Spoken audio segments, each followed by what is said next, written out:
in the presidential season, and the primaries have been, you can call it, the primaries have started, meaning we've started with somewhat of the attacks, but we've also started with candidates trying to distinguish themselves within the context of what is going to be, I think scientifically put, a fuckfest in this 2020 Democratic primary.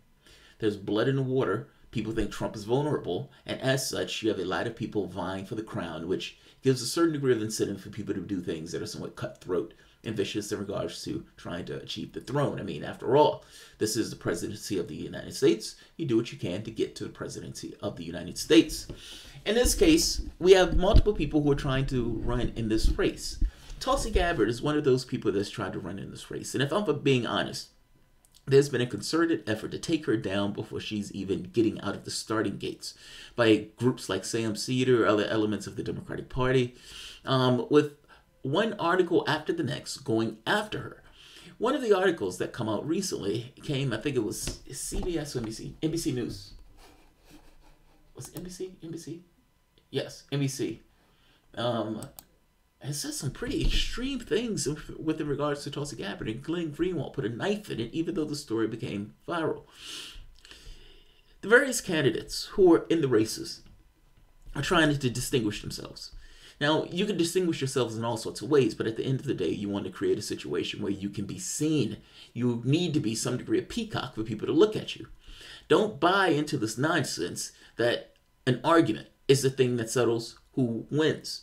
Meaning you and I have an argument and the audience hears the argument and they choose the best argument. That is utter nonsense. There are all sorts of things that go into whether or not you like one person versus not liking the other person. There's this famous example of this of Nixon having a debate with John F. Kennedy. And in the debate with John F. Kennedy, the people who watched the debate said John F. Kennedy won. The people who listened to the debate thought Nixon won. Because the fact of the matter is optics matter. Optics matter. And in the standpoint of optics matter, I'm talking about you need to be seen. Bernie Sanders, whatever you want to think of Bernie Sanders, I'm about to call him Bernie Corbin. Bernie Sanders, whatever you want to think of him, they may say that guy's a radical lefty, but at the very least you understand that he's a radical lefty and he has his name, you know, his presence. People know him. You get him somewhat of a known quantity. When you want somebody who's real and to the left, and even if you may disagree with him, at the very least he's being honest with you and straightforward with you when he's talking about it. At the very least, he's trying to represent the interests of the 99%. You go for Sanders. He's a known quantity. I have no idea what Christian Gillibrand is. I have no idea what Kamala Harris is. I have no idea what Cory Booker is. Kamala Harris may go off as prosecutor, but that's not necessarily a positive thing, especially in Democratic circles or the left or the hard left. And so she changes it to progressive prosecutor, which I have no idea what that means. Now, that's not fair. The progressive prosecutor, I think it's in Maryland, where she decides to not prosecute marijuana things. That's what that is.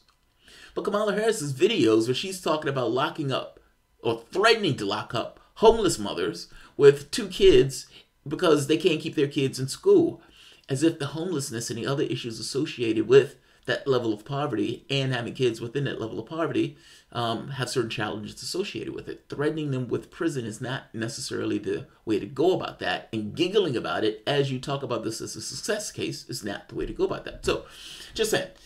And of course you have Joe Biden, who's Joe Biden, vice president, so that's his moniker.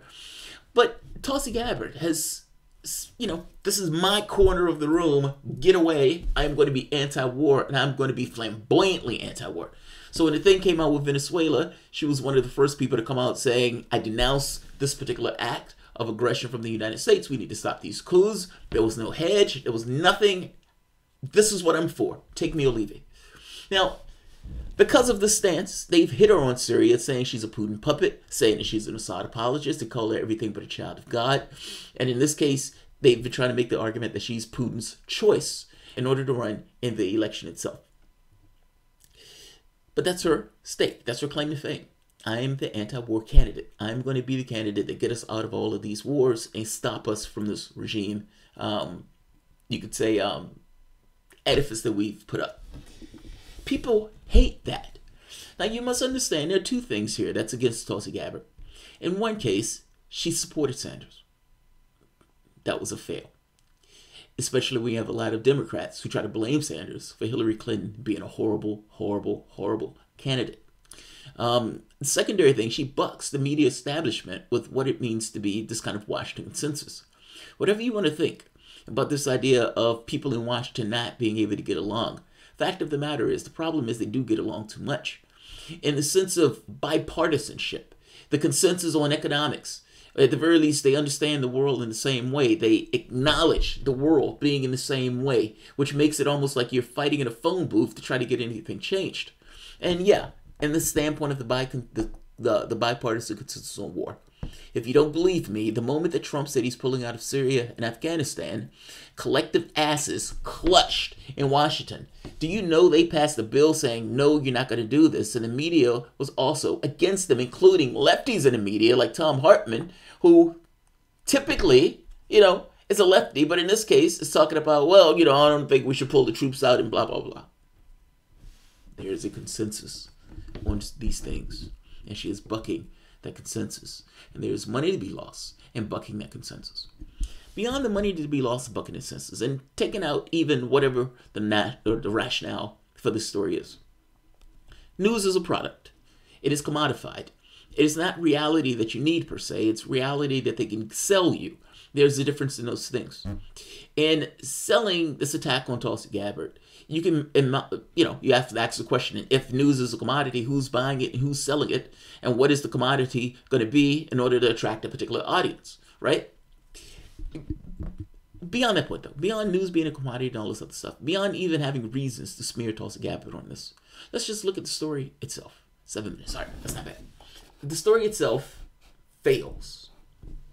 Meaning, whatever the motivation of the story fails. The sources in the story themselves have been so thoroughly discredited that, it's like throwing a punch from an alcoholic that has so many drinks that he just falls over.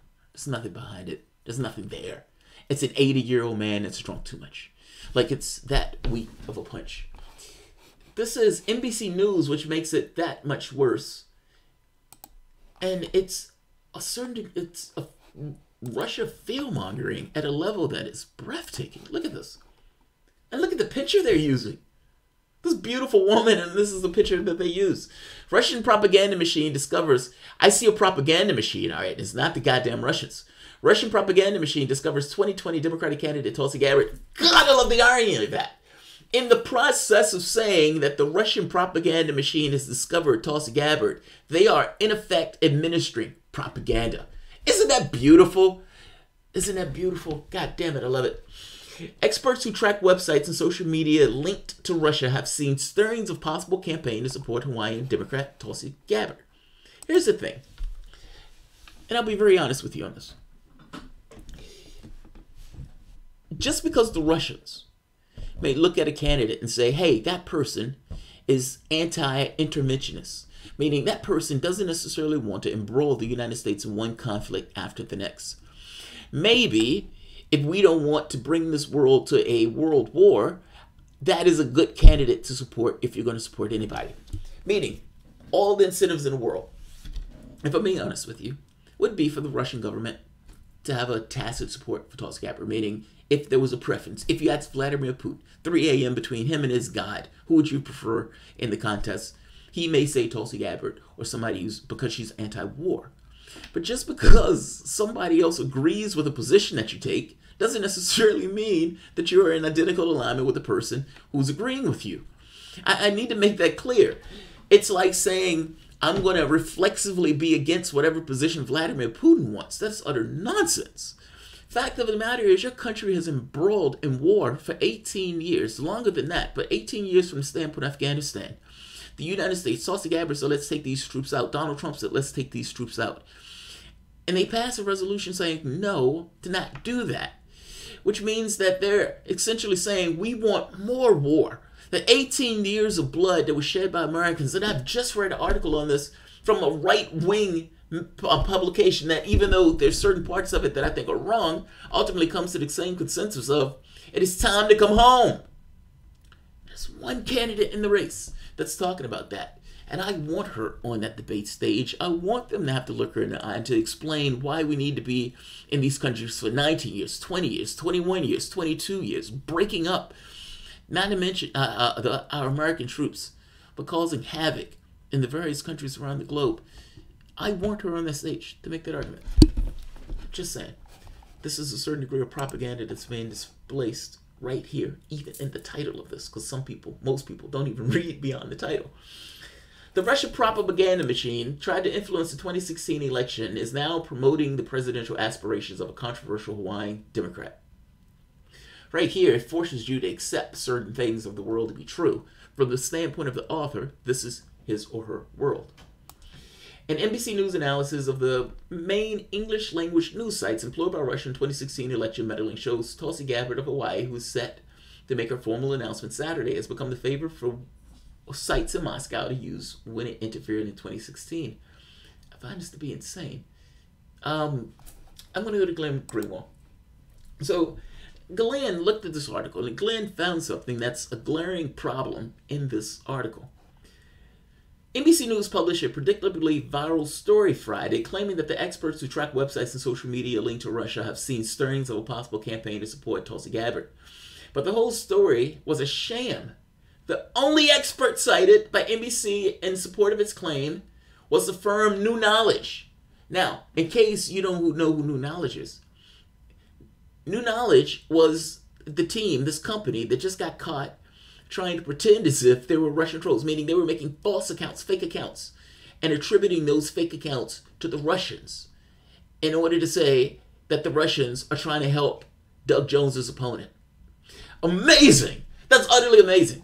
You have Democrats who are now using the Russia thing purely for political politics and saying that guy is being helped by the Russians, and you find out that it's the firm that the Democratic Party is employing.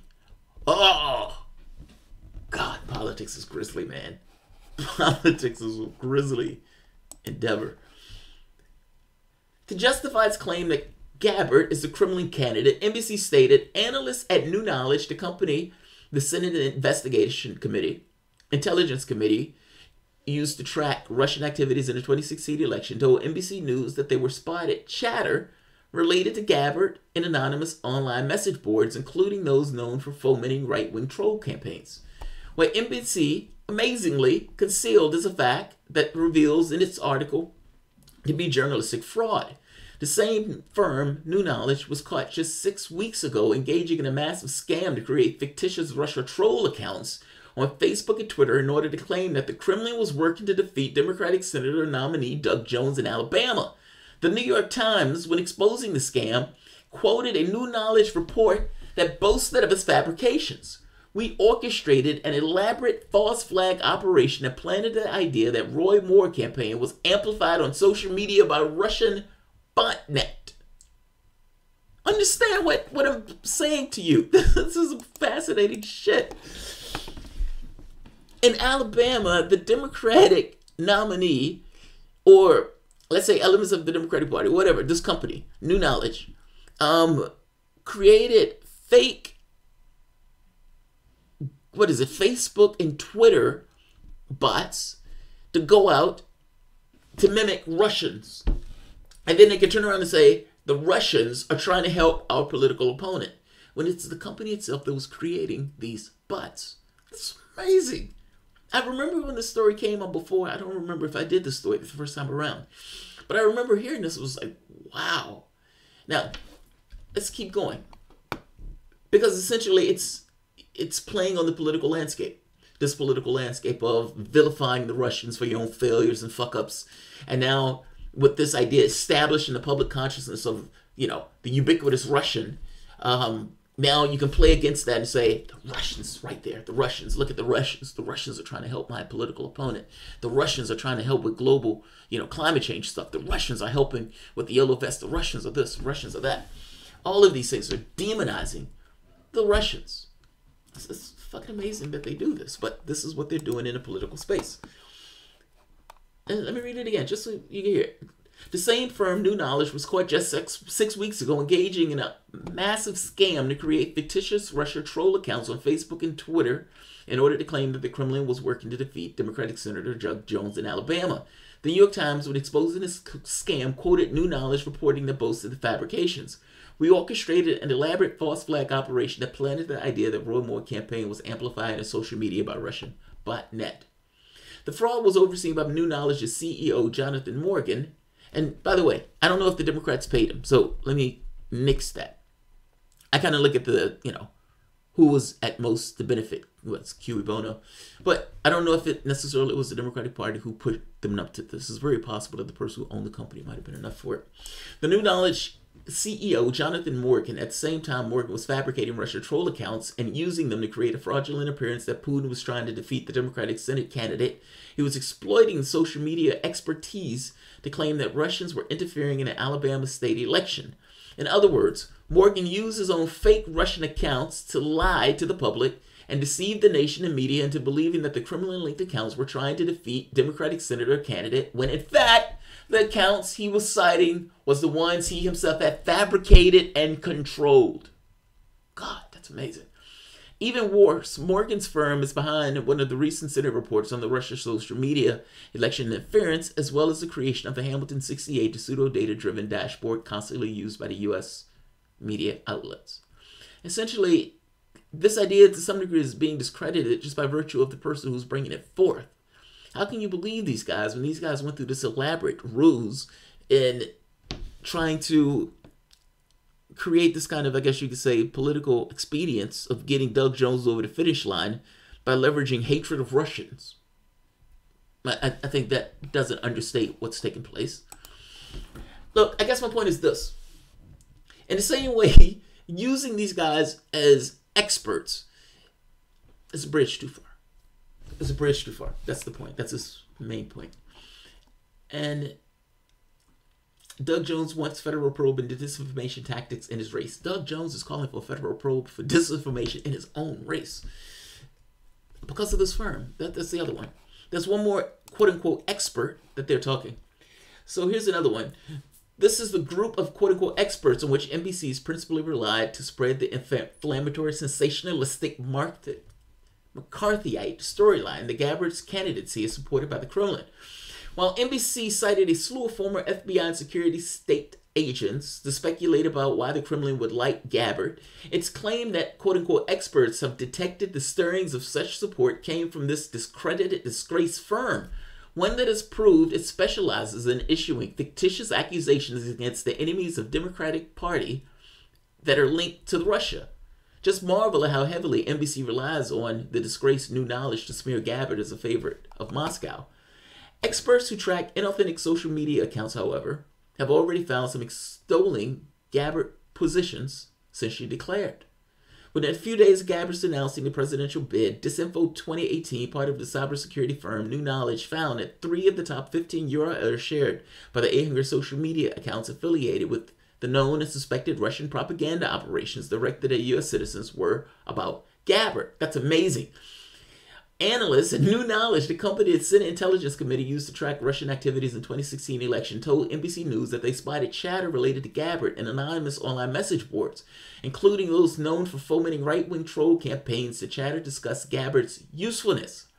A few of our analysts saw some chatter on 8chan saying that she was a good divider candidate to amplify, said New Knowledge Director of Research. Essentially, much of the stuff is coming directly from the company itself that has been utterly and completely discredited. I mean, for fuck's sake, you run a political campaign or you come out and get caught creating Russian accounts or accounts that you can say that Russia was responsible for the accounts, and you get caught doing that. How do you keep credibility after being caught doing something so nefarious? I am maybe clueless about this. I'm not going to keep this one long. I just wanted to point this out. This viral story was kind of... I saw the story in multiple places. And when I saw the story in multiple places, I was like, all right, what is the story?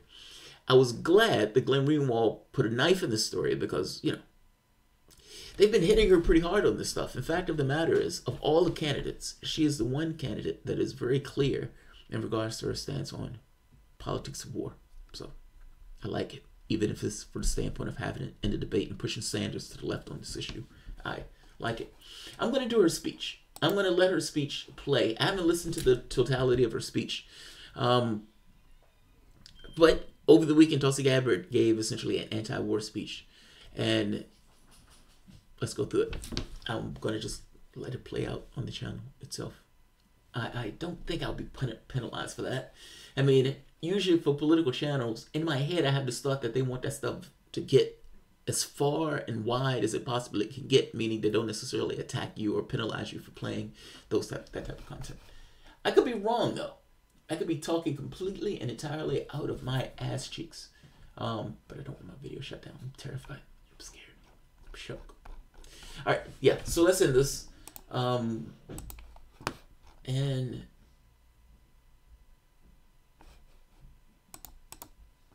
Google, man, it's weird. Give me 1 second, guys. I want to check something. All right, Krillin876.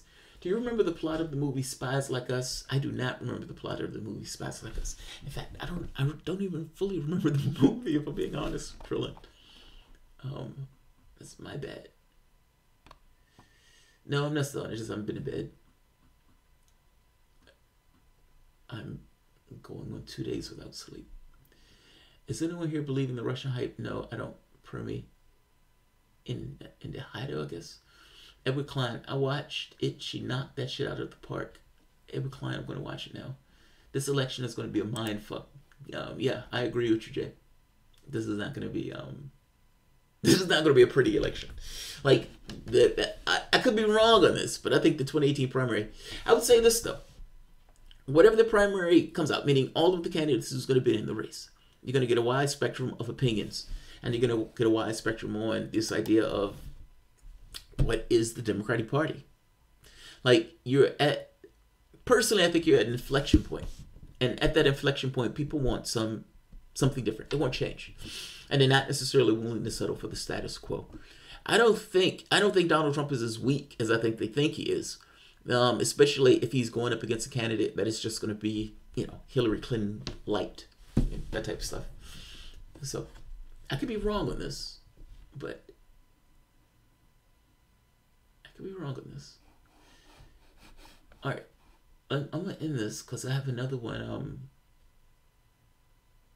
I have another one that I want to do on her speech. I want to hear the speech itself. So people are telling me that it was an awesome speech. So let's listen to the speech. All right, guys. If you enjoy the content, please feel free to share, like, subscribe. You can always support the PayPal. Thanks so much. Oh, we can't do the speech yet. Fuck. All right. The speech is going to be at 8 o'clock. I'm going to do the speech at 8 o'clock. I have something that's coming up. Oh, man. The speech at 7:30. Let's say it that way. Let's set it for 7:30. I'm going to let her speech play out. I'm going to probably be in a little window in the corner. And we can watch the speech together. That's going to be at 7:30. There's something else that's taking place at 7 o'clock. So I'll see you guys then. Thanks all.